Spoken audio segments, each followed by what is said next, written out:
He's the Okay, so man. what was yours? Um, I mean, you took mine. If I'm in for Oh, like a rom-com, right? Love the Holiday. That's a great movie. Um, I'd say it's between Elf or The Holiday. Just kind of depends on what mood I'm in.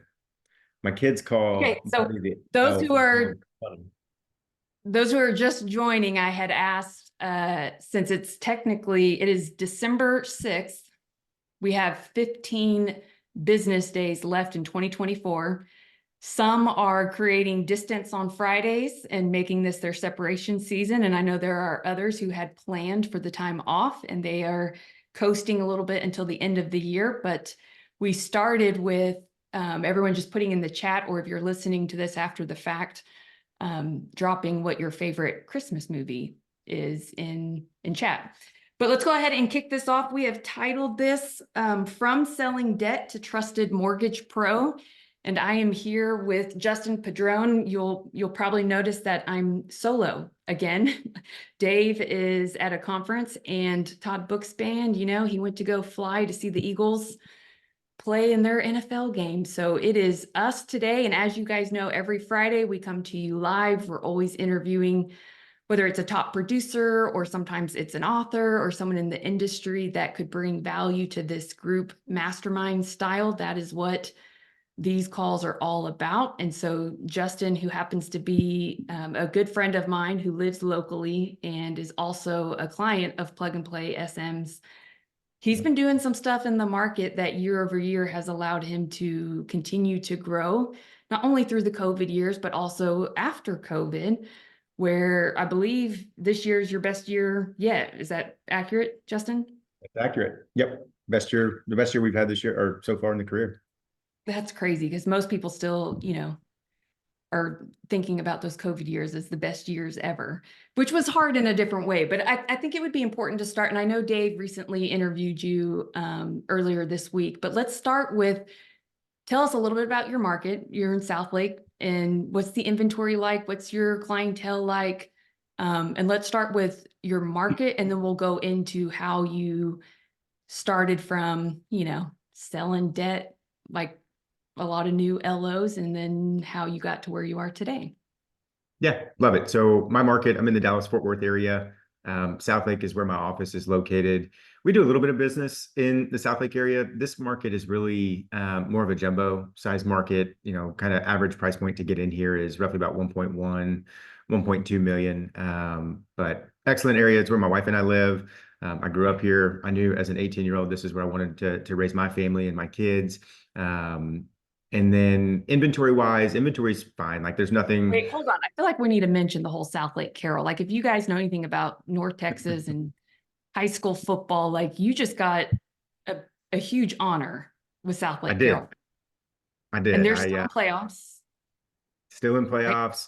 And I got a phone call last week that I'm going to be going into the Carroll ISD Hall of Fame for football. So super honored by that. A lot of great players that have come through. So thank you for that. Yes. Which Um, is important to just note that, there's, when we talk about your journey from a new LO, one, the insight on just your market, but also you're homegrown there. Like, so you have a lot of relationships, and clearly you're pretty well known and established in that area, which can be to your advantage, or sometimes for some it makes it harder because they worry about ego and approval. And when you're having to call your database, it can feel like, oh, I don't want to sound like a salesperson. So anyways, go ahead and go into your inventory of your market. Yeah, inventory's fine. We're not undersupplied, not oversupplied. It's the right amount of demand right now. Roughly, homes are selling probably around 60, 65 days on the market. So typical market in that jumbo space, homes are definitely moving.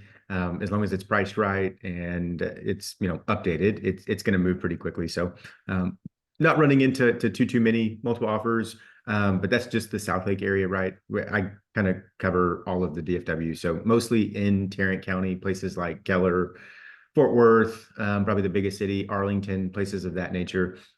Inventory's been fine. We have, a couple offers that are multiple, but majority of them are not. So thankful for that. Um, I do feel like we need to mention that it is very fierce competition as far as mortgage advisors in your Oh, area. big Like time. you have the nerd who's local, The you have nerd. Wally, you have Tom Sherman, like you have some $200 million producers all Yeah. around you. And DFW, I feel like is very dense for like the most amount of headquarters of mortgage professionals and just some top-notch LOs, which can be difficult then to continue to grow year after year when you know you could be going up against, you know, another pro. So Yeah. well, let's dive into, take us back to 2017 when you first got into the business. I know you, for those of you who haven't watched Dave's interview with Justin earlier this week, I highly recommend that you know, go back and watch that, where Justin also shares some of how he delivers TCAs and a little bit more about his journey. But I want to start with, you're brand new. It's 2017. You're at a very new broker Very shop new. that hadn't been established for a while, which, you know, sometimes like new LOs, you don't know what you don't know. You don't know who you should go work for or what the leadership is. Should you go the lowest rate or where there's mentorship and coaching? And so what was it that made you get into mortgage? And tell us the first 6 months, like, what did you do? Yeah, great question. So I prior to joining mortgage, I was doing financial planning and I was working with municipal entities. So cities, counties, school districts. I was helping them with budgeting. I was helping them with capital improvement projects. And I was the guy that, was driving 50, 60,000 miles a year in a car, going to little small towns. And we're in Texas, so majority of these towns are conservative places. And you can imagine I was not the most popular guy coming in, telling them that their taxes were about to go up into these very small, rural, most of the time rural communities, very conservative. I kind of, just got tired of getting tomatoes thrown at me. And my wife is a real estate attorney. She's in-house counsel for Old Republic Title.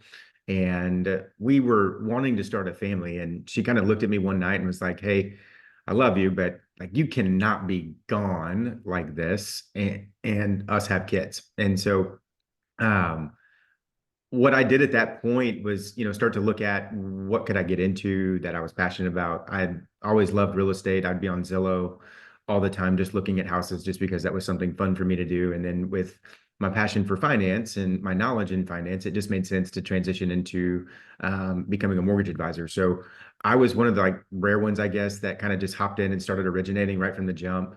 I didn't, go on as an assistant, didn't do any of that, and really kind of self-taught myself how to do things. And so prior to getting in, I reached out to some successful loan officers in the San Antonio area.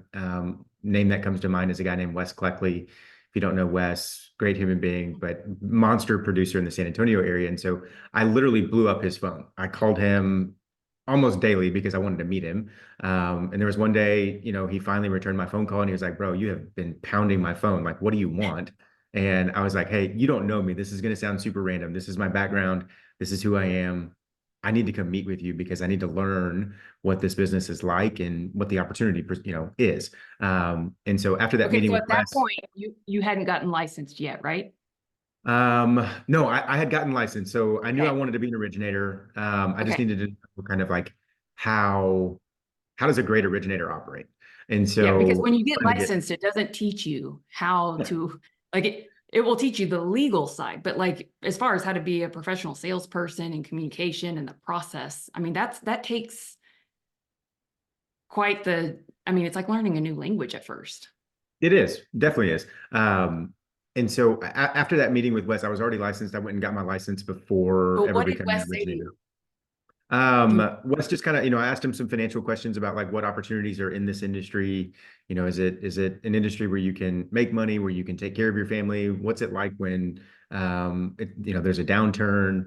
What have you Mhm. done to build your business? Who are you talking to? Who are you connected with?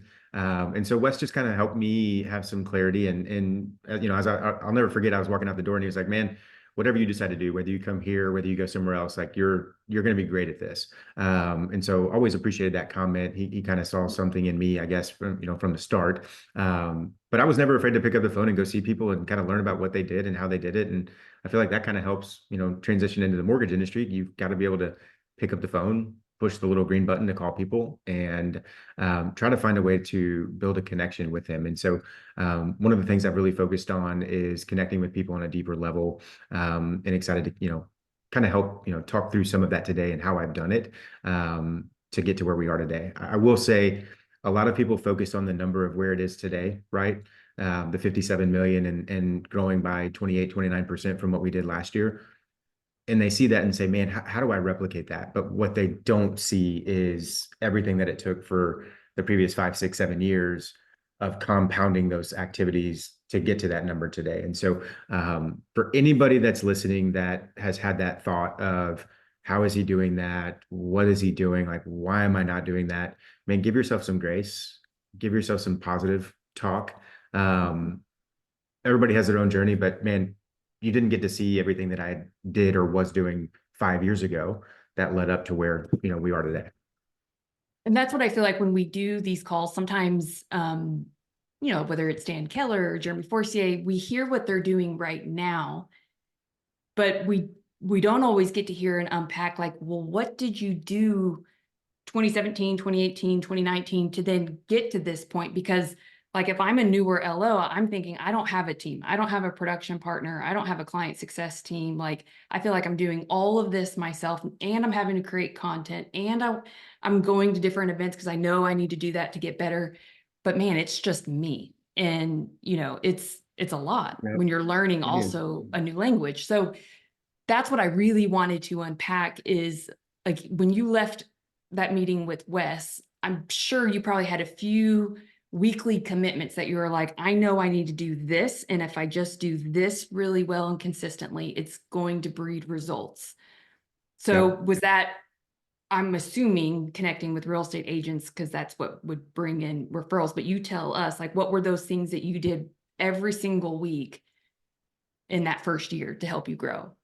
So to get going, I really studied a lot. Mm. You mentioned Dan Keller, you mentioned Jeremy Forcier. Some other names that I paid attention to were Shayla Gifford, your sister, the Mm. nerd, Brian McCauley, a lot of different people that put stuff out there, right? That you can go and learn. And this whole platform right here, Trust Engine, I lived on this thing like hours and hours and hours, whether it was a work day or not. I was always looking for a way that I could, take something that Jeremy was doing or take something that Shayla was doing and just focus and implement that one thing. Like, I feel like originators, we get on this hamster wheel of learning, learning, learning, learning, learning, but we never go and take that next step of implementing. And so, yes, we have all this knowledge, but we don't know how to build it and build it at scale. And so, um, one piece of encouragement would be take it in bite-sized pieces. Focus on one piece of thing, one thing that you can implement right away. Implement it when you feel like you've perfected it, then move on to the next thing that you want to implement. Because what you'll find, whether you're 7 years, 10 years, 20 years into the business, there's always something that you can get better at. Always. And I'm I was going almost going to say, even though you're 57 million, there's things that we were talking about before this call that's like, okay, I'm sucking in this area, and this. Like, don't think that these people, even if they're 100 million, 200, like there's still areas we're all deficient in and that we're working on. So we're all the same. It's my favorite. There's a document called the perfect loan process. And if you've heard that document, that is a very fluid document, right? It's never going to be perfect. The goal is to get it here, but then something else is going to change. Technology is going to change. AI is going to, become more prevalent. And so that perfect loan process for what it is, it's going to have to adapt. And that's what I love about our industry. It's constantly changing. It's constantly adapting. And so for those that aren't willing to do it, they're not willing to spend the time and learn and educate and how to implement certain things into their business, they're going to get left behind at something or at some point, right? So being a constant learner, soaking up that information and studying from people that are doing things or putting up numbers where you want to be. First tip, don't compare your numbers to them, right? I was talking to a loan officer that's in my branch the other day about this, and he's like, well, I want to do the numbers that you're doing. And I'm like, well, I've been in this 4 years longer. So I've got a runway of clients that have been in this for 4 years that you don't have yet. And those people send people to me. And so you're focused on my number, but that's not what you need to be focusing on. You're competing with yourself and growing from where you were last year.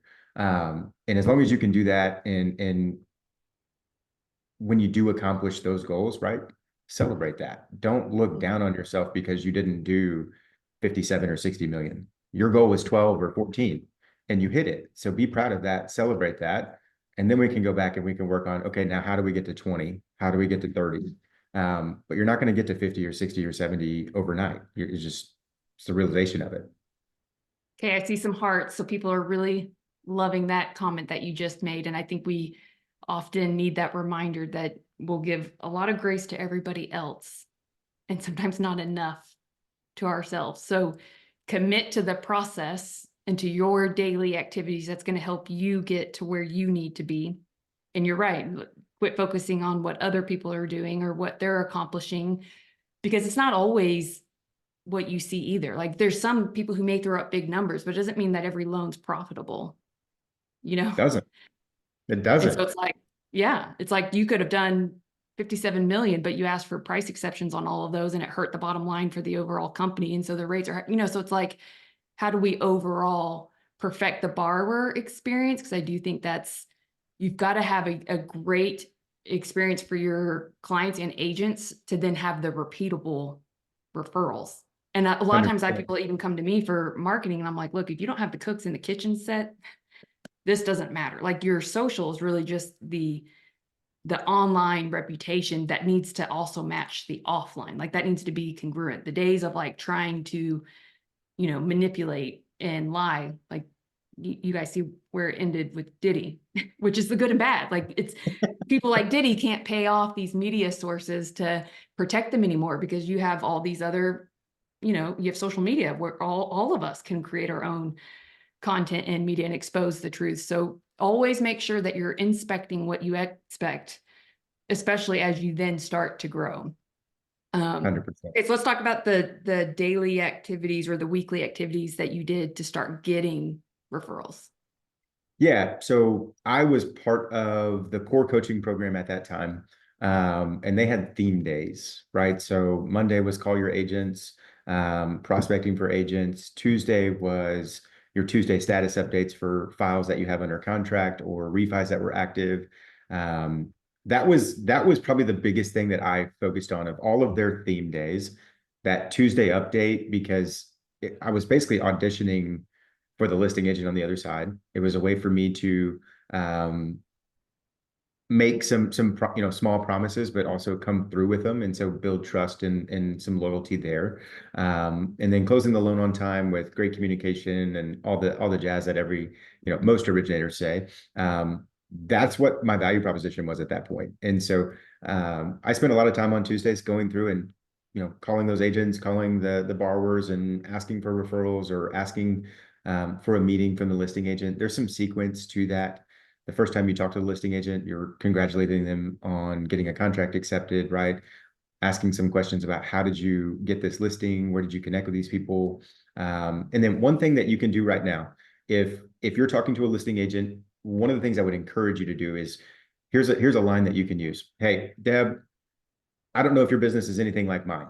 Mine is 100% referral driven. And so here's a commitment that I'm going to make to you. Most of the time what I have found is originators don't keep you in the loop with what's going on and don't communicate with you. And that can impact the referral that you're going to get from the current client. So Deb, I want you to know ahead of time, that's not going to happen with me. I'm going to keep you in the loop before anything pops up. I'm going to be one step ahead of you every time, because I know how important it is for you to have that great communication with your current sellers. So that way you can have another opportunity or gain additional referrals from that client, right? Like show them that you're looking out for them. And so that's one of my favorite scripts. I probably didn't deliver it, great, but that's one of my favorite scripts right there to connect with listing agents and just let them know, like, hey, I see you, I value your business, and if your business is anything like mine, you need referrals, and so we know how important that is, and this is why we're going to communicate at the level at which we are. And did you usually have a meeting set with them after you wowed them through the closing, or was it simply just you displaying what you do that then allowed them to feel safe enough to send you their next lead?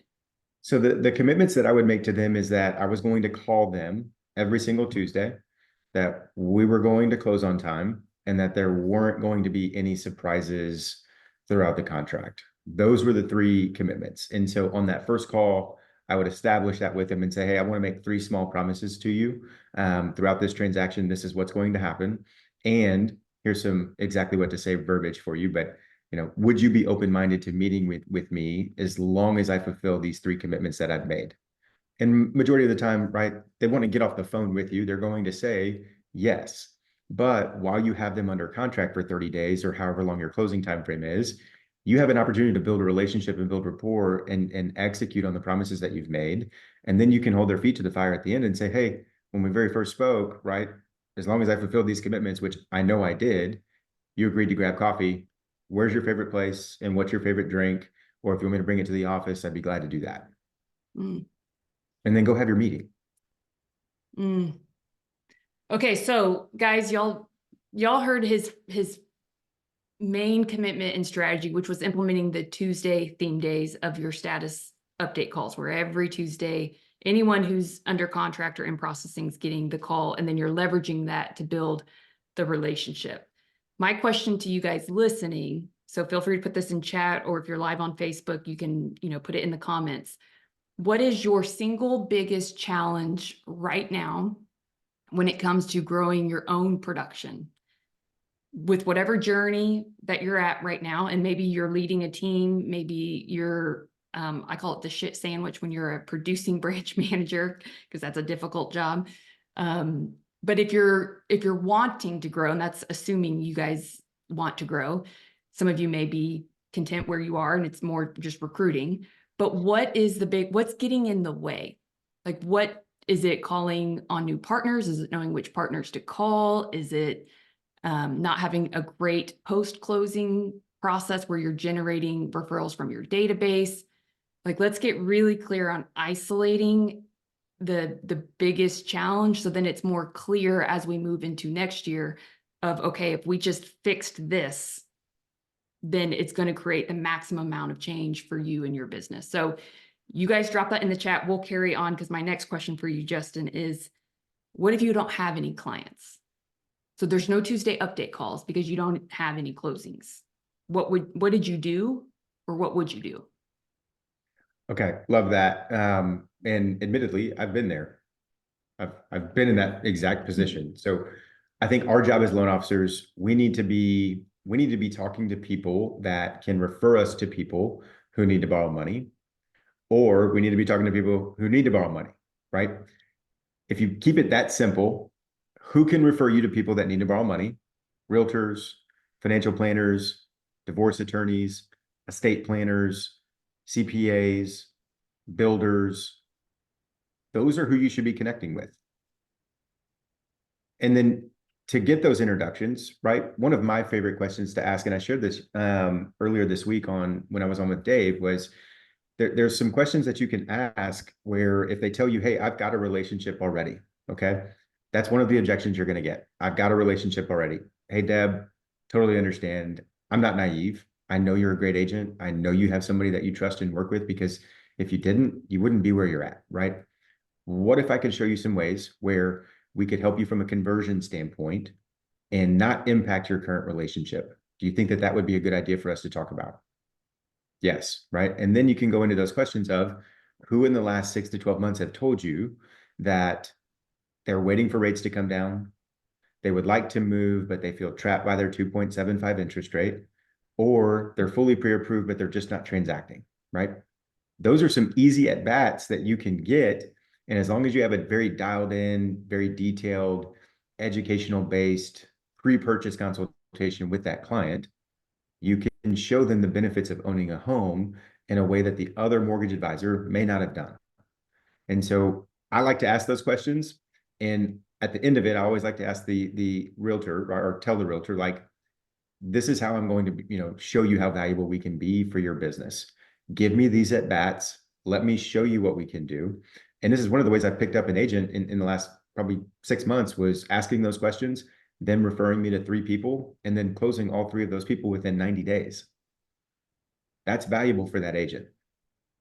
Okay, And so it's it not sounds impacting like, their other relationship, or maybe it so is. you approached it as being their conversion partner and helping, because you spoke their language. You understood when they have clients, they need that commission check. So they want to make sure that you're getting them apt, you're getting them pre-approved. It's a full pre-approval. There's no like concerned that it's just lipstick on a pig, and that you will actually build the confidence and excitement to go out and buy a home so that they can execute and make a decision, and ultimately that agent gets paid. So if you had to 100%. start, and for those who are listening, and I know Eric, thank you for your comment in the chat. He said his biggest challenge, he's a brand new LO and had spent 20 years in law enforcement. And the biggest challenge was getting off the ground, talking to real estate agents, isn't getting any referrals.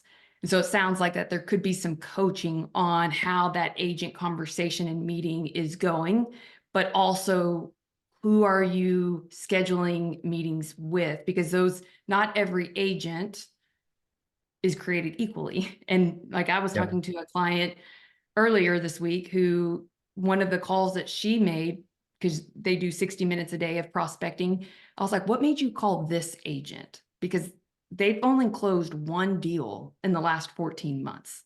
So it's probably not a best use of time to hit those people who don't have the numbers. And it may be that it's not that they aren't sending you referrals. They may not have any referrals to send you. So it's Right. important to know what is your onboarding or courting sequence and strategy to date these agents. And also, once you convert them, you still have to date them and nurture them, because otherwise there's someone new that is getting into the business that could be trying to hunt them down, and they're trying to poke holes on, your weaknesses. And as you grow, sometimes it can be challenging to get back to people as quickly as you once did, or now you have 10 agent relationships you've really gone deep with.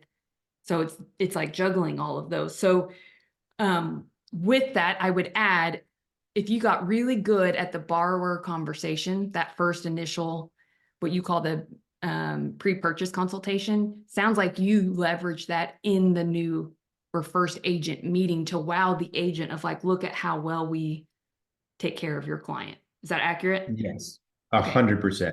That is definitely part of it. There's two trains of thought on it. So I want to answer, Eric is his name, right? Yes. I want to answer Eric's question. If I was a new loan officer, what would I be doing today? I'd be going to open houses, and there's a reason for that, right? You've got agents that are holding those open that you get to meet, you get to shake their hand. Um, and then you also have buyers that are there. So first So how do thing you is know what open houses are coming up on like, where do you go to find that? you can go to Redfin Okay. and figure out what open houses are coming. If you have a friend that is an agent, ask them if you can look at their MLS and kind of play around in there and see what open houses are coming up. I'm not going to give my agent's name that lets me do that because I don't want to get him in trouble with anybody, but they are open to doing that. And then I would try to do that, Wednesday, Thursday, and try to plan out your weekend and try to stop in and hit 4 to 5 open houses and start being visible in your area. And so when you go into the open house, take some cookies, right? We just had Thanksgiving. If you were going pre-Thanksgiving, I would take some, cookies that are looking like turkeys or something. Christmas, get some candy corn, get some cookies that are Christmas decorated, take those in, drop those off, have an open house flyer, have some numbers that are on there, have a real estate report card, some different items that you can leave that could be valuable for that agent. The other thing that I would do is look on Redfin and see what properties are sitting. Because if they're having trouble selling that house and they're getting closer to that 180-day mark, there's a good chance that that listing could be going away from them and they need to sell it. Be the conduit that helps them sell that, right? You can talk to them about 2-1 buy down strategies. You can talk to them about permanent buy down strategies. And so they can update the remarks in the MLS. Another thing I would do is I would get with your network on Facebook, on Instagram, whatever platform you're on, and I would ask them, who is a great real estate agent that you are connected with?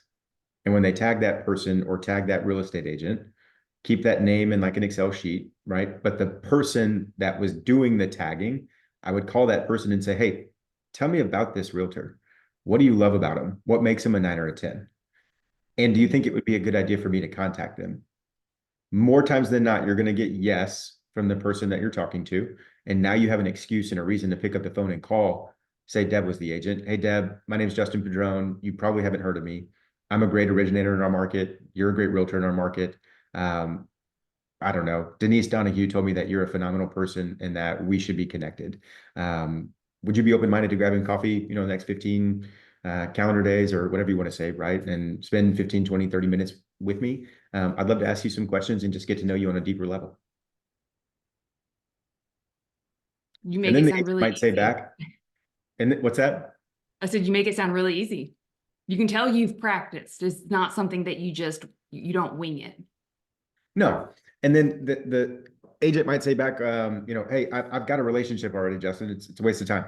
Oh, Deb, I'm sorry if, I put off any inclination that this was like a business meeting. I was really just interested in getting to know you on a deeper level and like what separates you as an agent in our market. I've got some questions that I'd like to ask, but, would really love to do that in coffee or over coffee, or even in a Zoom meeting, if you'd be open to that too. I know your time is probably limited with the amount of business that you're doing and the reputation that you have. So any amount of time I'd be open to.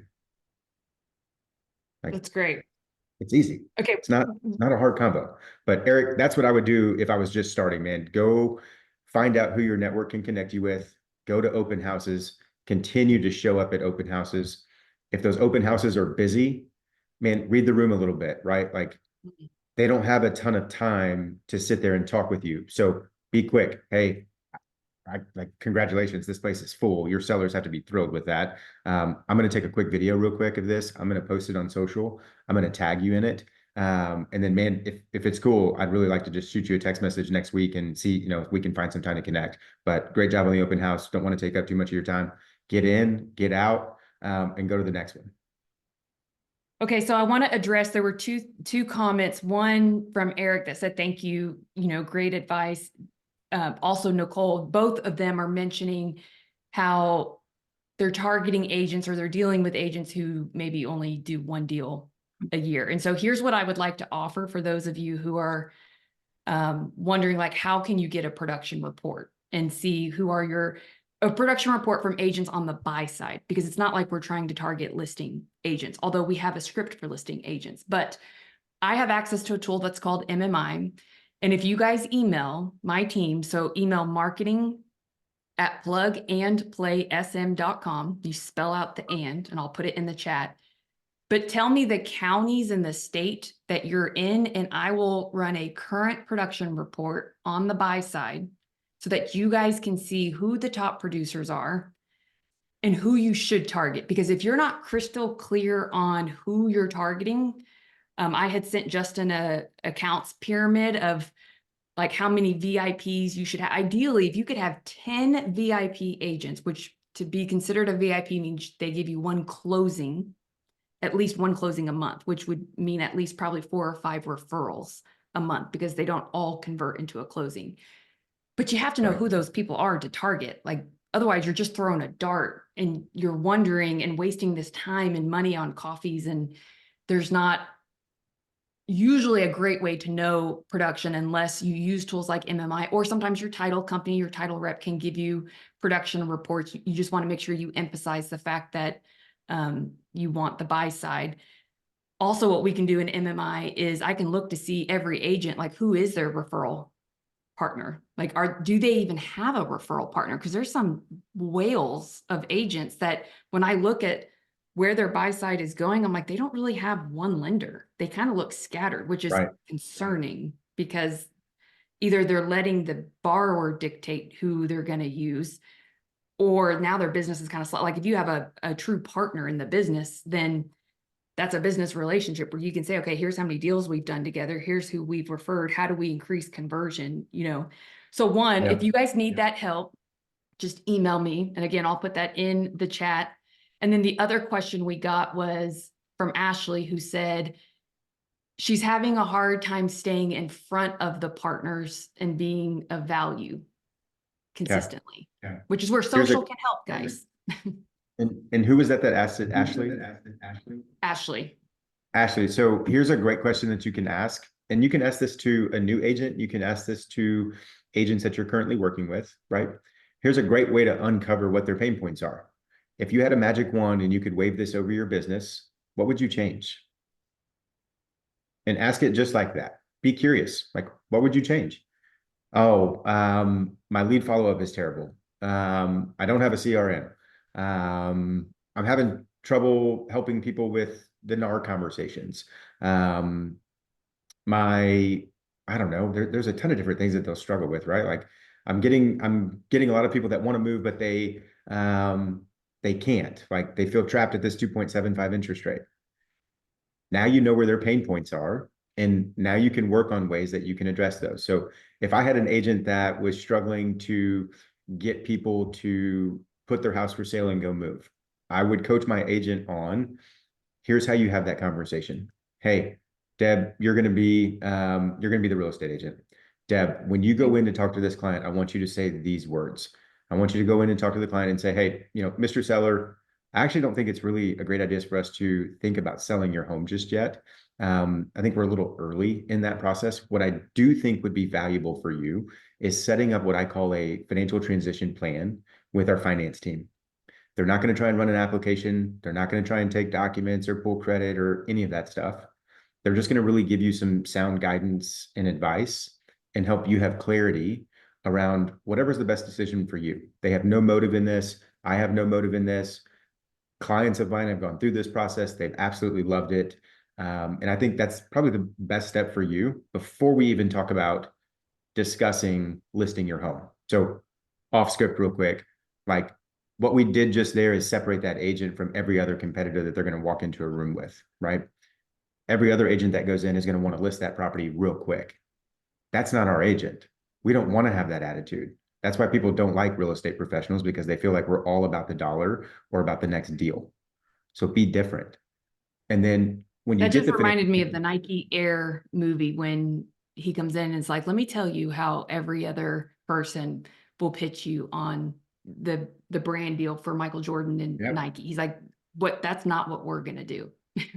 And Right. literally what he said in her mind, she was thinking, yep, that's exactly what Adidas did and said. Exactly. So Yep. that's great. And so what you might uncover doing a financial transition plan for somebody is they've got $400,000 in equity, but they've got a 2.75 rate. They don't want to let it go. And that's what they're focused on, right? But they're not looking at the blended rate. And so they've got 50,000 in credit card debt. They have no money in savings. They have no life insurance. They don't have a education plan for their kids and for college. Man, they've got a ton of equity in the house and they've got a 2.75 rate, but they're not killing it really in any other area of their life. So the way I would have that conversation is, okay, Mr. Borrower, I get it.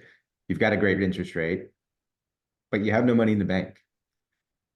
Let's put 50,000 here. Let's wipe out the Range Rover that you have that's at 8%. Let's get rid of the 50,000 in credit card debt that's at 25%. Let's free up your entire debt picture. Yes, your mortgage payment's going to go up, but maybe the monthly outputs go down. And we don't know that unless we have a financial transition plan and be able to articulate that and walk a client through that. Now, how valuable do you become because you just gave a listing agent or an agent a list to be able to list a property, but also help them, create a buyer that otherwise wouldn't have been created if you didn't take them through the financial transition plan. In order So to take them through that plan, are you making them apply so that you can see their debts? no, that's part Oh, of the sales pitch from a realtor, from a real estate agent, yeah. right? Like most people don't want to talk to us because they feel like we're going to be pushing them to take an application. Like that's not what So this is. Michelle had asked, do you give a TCA then if at that time, if you don't have an app and you're trying to create that transition plan, or how do you Yeah. visually show And them? and like that's an easy conversation, right? So what I would do is have a spreadsheet, get all of their monthly debts, get the monthly payments, get the balances that are owed, get the interest rates on all of those, right? And then you can create a TCA and you can put in the mortgage presentation. And it's all hypothetical, right? So like you're telling the client this while you're in the meeting with them of, hey, Deb, like obviously I don't know what your credit score is. We're going to have to pull that at some point, but high level overview, this is what numbers could look like for you. So can y'all hear the blower out right outside my office, the leaf blower? I'm sorry if you can. No, Uh, okay, no, well, I can hear it. Great timing. I But I can't hear it would, at all. So you're good. okay, good. So like if they've got $3,000 in debt per month that they're paying, and they've got a $2,500 mortgage payment that's at a 2.75 interest rate, right? They've got $5,500 in debt. What does it look like if we wipe all of this out? Now you have a $4,000 mortgage payment because you moved up. You got the house that has the pool. You got the house that has a study now. a house that's more suited for your current family. Then we took all of your debt, we wiped that out. So your monthly outputs just went down by $1,000. We were able to put 50,000 in a reserve account for you that's now earning 5% interest versus leaving equity in your home where it's earning 0. Mm. Maybe we get life insurance to better take care of your family if something were to happen, right?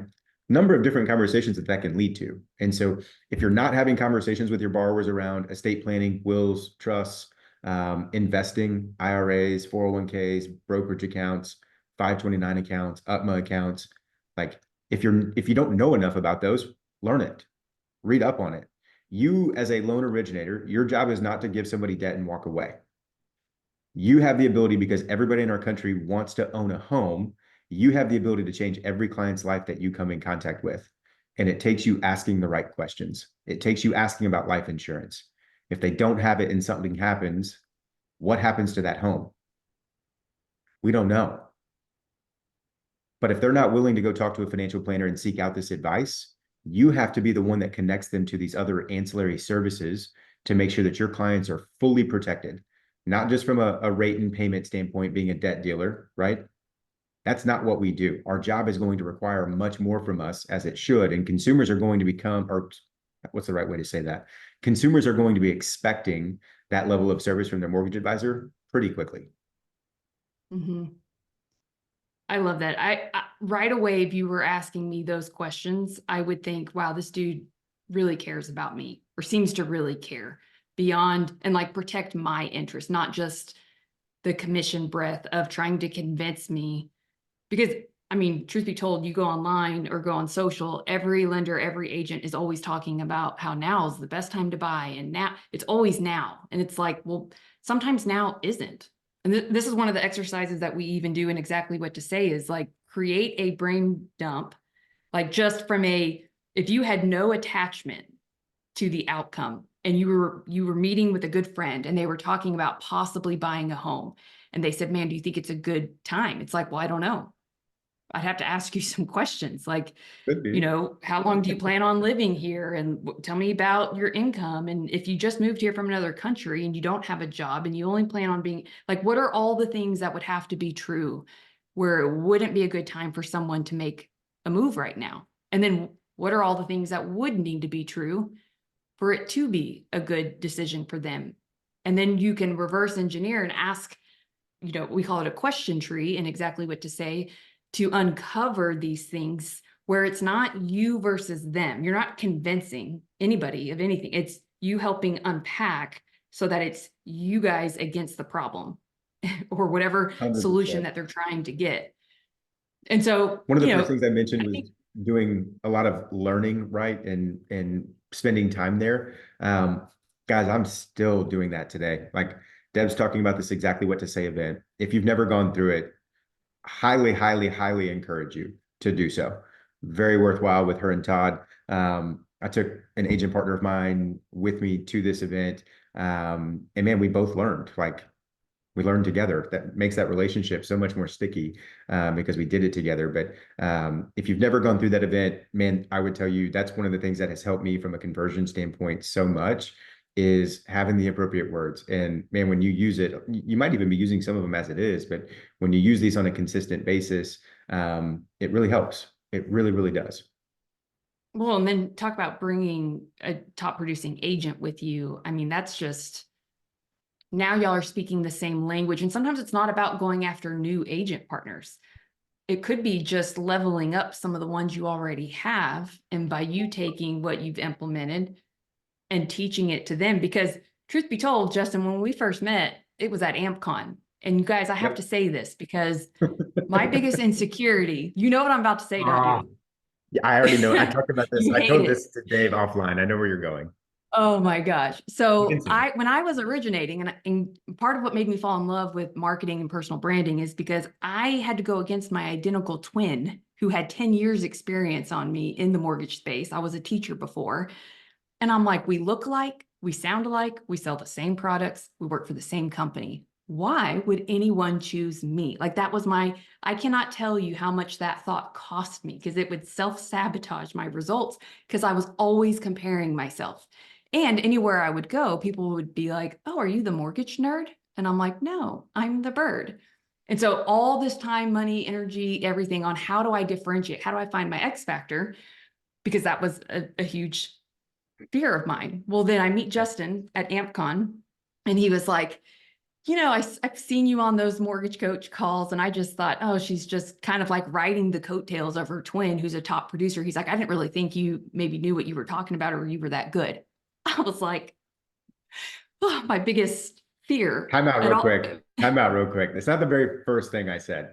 I asked a lot of questions and figured out, oh shit, she's very impressive. I'm gonna give her a compliment and let her know, man, I think you're awesome. When I didn't know you, I thought you were just maybe riding Denise's coattail, but since I've gotten to know you, obviously that's completely different. So just want to clarify that for everybody that's listening, thinking, man, this Well, I guy's never let him live that down. But since then, we've now done an Amplify together. And then he did recently do an Exactly What to Say certification with us. And I'd have to mention that Dave will be at our next Exactly What, as a paying guest at our next Exactly What to Say certification course, which is at the end of January. So those of you who are interested, I'll put the link in the chat, and Paul will make sure to put it in the YouTube notes. It's going to be a Thursday, Friday. It's in Orange County. It's on January 30th and 31st, so right before the Super Bowl. And we chose a Thursday, Friday in case any of you wanted to make it a long weekend. But it is a 2-day certification that is worth traveling. And I think it's the perfect time at the start of the year so that you can then take a lot of what you learn or read, maybe even from the book. Because if you've read the book, Exactly What to Say, it gives you the what, but not the why, the how, and the implementation of, okay, let's take from theory to practice. Like, how do you actually make these work in the conversations that you're having? But you've continued to invest in yourself. It's not like you've just, you did the grind early on. It's still a grind. And you oh, still have to, stay up on your game. It's that part never ends, right? never, never. I mean, I just got back from Costa Rica. I was there for a business and life planning retreat with my coaches, Tim Brahim, Scott and Julie, and 11 other originators across the country. And that was an expense, like massive expense. But the way that I would phrase that for people that are like concerned about the money part of it, and I'm not making light of that, but the way that I kind of view things that you're investing into your business for is, here's a simple question, like how much is it going to cost you not to attend? To me, that's how I look at it, right? If something costs $20,000 to go to, that's in my market, that's 4 loans for me to produce to be able to make that. And so is this going to help me grow my business by 4 loans? Yes, then it would be worth it, right? That's how I would start to view things, more of like a business operator rather than just a W-2 employee. Everybody's situation is different. Don't even mean to make light of that, but if you have the resources and you have the ability to make those type of investments, you'll see your business move. And then just to stay on the learning thing real quick, one of my favorite stories, Chris Bosch, former NBA player. I love telling this story because it's so true. If you remember from the start, I told you people missed what I did in the 5 years to get to where we are today. And I'm going to tell you a little bit about what we did during that 5-year span. But Chris Bosch, he woke up one morning, he's on the USA team with Kobe Bryant, and he had a goal of beating Kobe down to breakfast and being the first one in the gym that day. So he woke up at 4, he got himself dressed, went down to the breakfast lobby to eat some breakfast. And when he walked in, he saw Kobe. And so he was like, dang, already missed it. But as he got closer, he saw that Kobe had ice packs on his knees, and Kobe had already finished his breakfast plate. So not only did Kobe beat him into the workout room or the breakfast area, but he'd already gotten a workout in. And so one of the things that I did early in my career is from 7 o'clock to 11 o'clock at night, I studied, I scripted, I practiced, I visualized myself in certain situations and how I would handle it. And the mind doesn't know the difference between a mental and a physical rep. And so you could be working on your scripting while you're laying in bed. and you can visualize yourself having different conversations. And that might seem awkward or weird to you, but I'm telling you, it works. The more and more at bats and mental reps you can get, obviously the physical reps are helpful as well. But until you have enough physical reps, practice with somebody. Go through this scripting. Ask the hard questions that you're going to get, and how do you respond, right? Craft your response. That's what's helped. That's like what gives you the confidence to go into those meetings and really absolutely crush it, because you're not fearful of anything, because you're prepared. And so I viewed my separation season between 7 and 11 at night, because most people that do what we do for a living aren't willing to put in that time. And so I've got 16 to 20 hours additionally that I'm putting in that you're not. And I'm not saying you individually, right? But most are not. And so you compound that over 1 year, 2 years, 5 years, and look at the separation now that I have. It's going to be impossible for this person that's just starting to even get where I'm at, because I'm not stopping. They're not going to be able to catch up to me. And so you have to be okay being different and saying no to things. No, I can't go to the concert. No, I can't go to the sporting event. I've got work I got to do.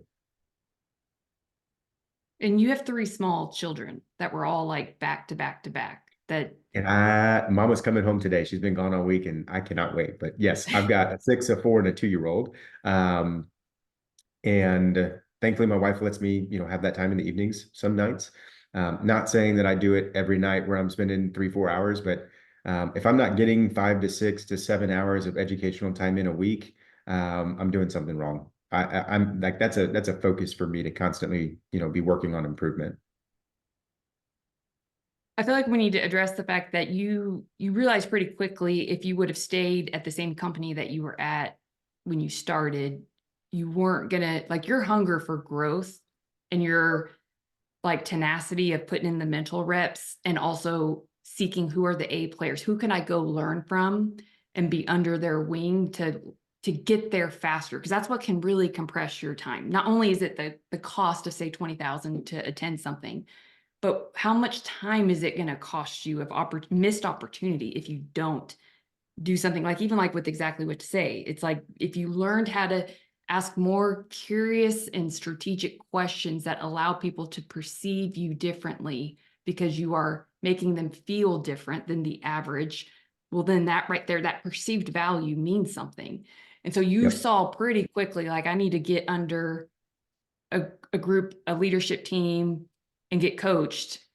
And do you want to share anything about where you landed and why, and how much that's helped you? Yeah. Neo's been wonderful for me. And I would back up, like, from the very first place I started, at Linden Loans. Trey Bolin is still a dear friend of mine. He taught me a lot. His knowledge of the mortgage business is what really allowed me to jump right into being an originator versus an assistant or something else, right? Mhm. Without Trey, I never do the number that I did that year one, and I never have the opportunity to go to the next company. The next company, I got to learn directly from 120, $150 million producer out in LA named Regan Hegestad, and also a tremendous person. And then I got to move from Regan within the same company underneath another mentor named Jonathan Doddridge, who's here in the Dallas-Fort Worth area, one of my favorite people in the world, one of my dearest friends. And I learned, things from him. Jonathan was also a guy that did over 100 million pretty consistently. And then I started to figure out I wanted to run my own P&L. I wanted to, kind of do my own thing. And I was up one night, I was looking at LinkedIn, and I saw a video of Ryan Grant. Ryan's a big name in our industry, and I really resonated and connected with his business. This was like early part of 22. And I knew I was getting ready to leave where I currently was for some different reasons. But this video talked about how, your average buyer who is a 75,000, 100K a year income earner, more times than not, they don't reach out to a financial planner. And we, as mortgage professionals, everybody wants to buy a house. We see all the statements, all the documents, and we notice somebody has 50 grand in a Bank of America savings account that's earning less than 0.5% in interest, right? Like, we have knowledge right now to say, hey, take that money from there, put it here, and just put it in a money market account that's paying you 4.5% today. Just that one little move makes a big difference for them financially, right? And looking at our job from a different lens of we're not just putting people into debt, but we really have the opportunity to change their financial future is what prodded me to send a DM to Ryan and be like, hey, love this video. I completely resonate with this. Again, I'm not afraid to reach out to people. Like most people might say, oh, I don't want to reach out to Ryan. Like he's a 350, $400 million guy. Like bullshit. Like reach out to him or reach out to anybody that you want to. Like, don't be afraid to do that. And I just told Ryan, I was like, hey, I'd like to meet with you. I'm just curious about what y'all are doing. And this is who I am. And conversation went well. 8 months later or 6 months later, I was at Neo and have been here ever since and super thrilled to be where I'm at. Love the company, love the people I get to work with on a daily basis for sure. And you get to be part of the Loan Atlas coaching and hear the scripting and Yeah. So Loan Atlas, another great program. Tim Brahim, he's a legend in our industry. He was a top originator for over a decade. And Ryan and some of the owners of our company had, constantly encouraged me to take that next step. It was an expense, but man, I learned so much. I'm so glad that I went. It wasn't just business either. It was life, right? Like, I don't know how many of you are strapped to your cell phone and think I can't be away from that. Like, I want to encourage you, you can. When I was gone in Costa Rica for 11 days, yes, I get it. I have a team. Might be different if you don't have a team, but I had to work through that process to get a team. When I was, didn't have a team and I was originating loans, this thing was strapped to me. But I knew end goal that wasn't what I wanted. And so now going on that trip to Costa Rica, this is the first time in 7 years that I didn't look at email. I didn't look at my phone. I was fully present where my feet were. And that was amazing to me. Not only did it teach me that I have the ability to do that, it also allowed my team to show me that they don't need my ass. And that was pretty no, they don't. relieving I'm for sure Val's me, like, see ya, right? get out of here. Don't That get was in pretty, Compass. it was pretty relieving for me, but it also allowed them to have that confidence, right? That like, you know what, I'm pretty dang good at what I do, and I don't actually need Justin to be here to answer this question. And so it was freeing for me, it was freeing for them. And yeah, just overall incredible trip. Well, we have 2 minutes left. Is there anything we didn't uncover that you want to make sure gets in before our time runs up, or Um, anything else you want to leave those who are tuning in? if anybody has questions, I think Deb or somebody had put my Instagram handle in there. I would say go follow my page or shoot me a DM with any questions that you have. I'd love to be a resource for you. You can tell I'm not afraid to reach out to people and get advice and how people would do things. So I'd be kind of a hypocrite if I didn't share that. So if you have any questions I didn't touch on, or maybe I didn't get deep enough in, go to Instagram, follow me there and shoot me a DM there, and I'd be happy to connect with you and go through anything that you have questions on. And then what else? What else do I want to, parting thoughts? I mean, I would think if anyone can't do loans in Texas and they have a referral, if Yeah, they're not I licensed in wouldn't, Texas, they could send them to you. if you're not licensed, you got clients moving this way. Obviously, we'd love to connect with those families too. And we didn't get into my pre-purchase consultation all that much. Mm. That's something I definitely want to chat We'll through have to do a because follow-up. yeah, that's something that I think would really, really help people when you understand what the, fears and concerns are of the client that you're dealing with and the difficulty that some agents are having with those conversations by showing them this pre-purchase consultation and how you can help with conversion there. I can't tell you how many doors that's opened up for me. So that is something I would love to touch on in And that maybe a would little probably bit. be an entire call. That would be, yeah. My consultations are about 45 minutes to an hour. But that's something I think that would be super helpful for the community is just understanding Okay. where to go when you get this question, how to answer that question, and really just instill more confidence in you as an originator that, man, what we do is important. And if somebody's, not valuing you in that way, it's okay to let that client go. And so what we do is very valuable, is very important, and it lands well with the agents, referral partners, and the clients that we get to work with. Well, and you're right. If you can nail that one aspect where you personally feel confident, that helps you not only navigate those conversations where you know you're worth it, your time and value, but also when you go meet with your agent partners, like you had mentioned earlier, this is how you explain why this is what you do for their clients that they send to you. So guys, if you found value from this, please show some love to Justin. Make sure you follow him on Instagram or Facebook.